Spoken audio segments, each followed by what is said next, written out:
এইচএসসির খাতা দেখছে টিকটকাররা। হ্যাঁ, ঠিকই শুনতে পাচ্ছ তোমরা। এইচএসসির খাতা মূল্যায়ন করছে টিকটকাররা, দেখছে টিকটকাররা, ভুল করছে টিকটকাররা। একজন শিক্ষার্থীর স্বপ্ন ভঙ্গ হচ্ছে। শিক্ষা মন্ত্রণালয়, শিক্ষা বোর্ড নীরব। তাদের কি আসলে কোনো চোখ নেই? তারা কি দেখতে পায় না যে কি হচ্ছে পরীক্ষার খাতা দেখা নিয়ে?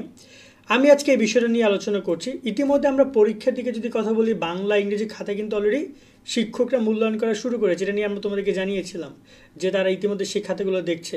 এবং আমরা এটাও বলেছিলাম যে খাতাগুলো কিন্তু অধিকাংশ এসএসসির খাতা, তোমাদের ছোট ভাইদের, সে খাতাগুলো কিন্তু অনেক টিকটকার মূল্যায়ন করেছে। টিকটকার বলতে বাচ্চারা মূল্যায়ন করেছে এবং সেগুলো ভিডিও করে টিকটকে ছেড়ে দিয়েছে।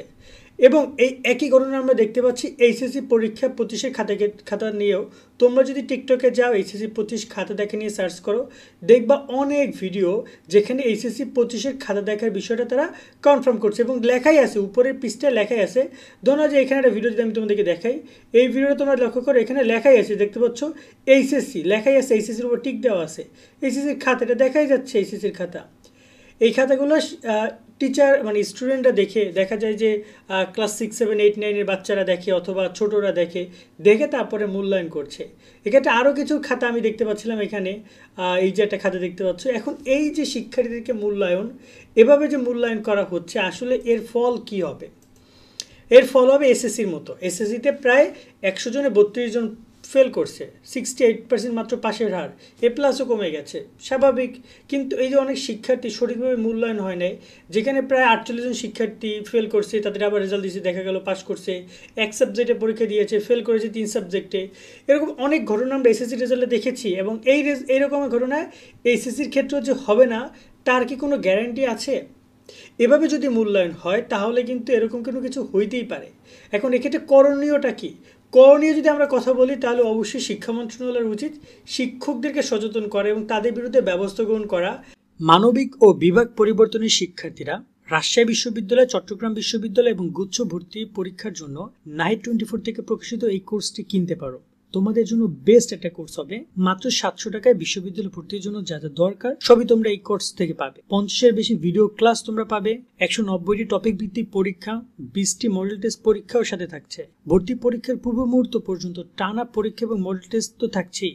বর্তমানে 700 টাকা ভর্তির সুযোগ তোমরা পাচ্ছ, তবে অফারটা খুব শীঘ্রই শেষ হয়ে যাবে, তাই দ্রুত ভর্তি হয়ে নাও। কোর্সের যাবতীয় লিঙ্ক এই ভিডিও ডিসক্রিপশনে পেয়ে যাবে। যারা কিনে খাতাগুলো মূল্যায়ন করতে গিয়ে, মানে এখানে একজন শিক্ষক কিন্তু শুধু মূল্যায়ন করছে না, একটা পরীক্ষার খাতার জন্য একজন শিক্ষককে, একটা পরীক্ষার খাতার জন্য অনেক টাকা পে করা হয়। একজন শিক্ষককে একটা খাতা মূল্যায়ন করার জন্য। সেক্ষেত্রে শিক্ষকের দায়িত্ব হচ্ছে খাতাটা সঠিকভাবে মূল্যায়ন করা। এখন যদি শিক্ষক সেই খাতাটা সঠিকভাবে মূল্যায়ন না করে, তাহলে এর দায়ভার কে নিবে? অবশ্যই শিক্ষককে নিতে হবে। এবং এই যে শিক্ষার্থীদের বাংলা, ইংরেজি, আইসিটির মতো পরীক্ষাগুলো, যেটা খুবই গুরুত্বপূর্ণ পরীক্ষা, একজন শিক্ষার্থী 2টা বছর পড়াশোনা করে একটা ভালো রেজাল্টের আশায়, সেখানে যদি এমন অবস্থা হয়, তখন আর কি বলার থাকবে? এবং এই জায়গায় উচিত শিক্ষা মন্ত্রণালয়ের সচেতনতা থাকা।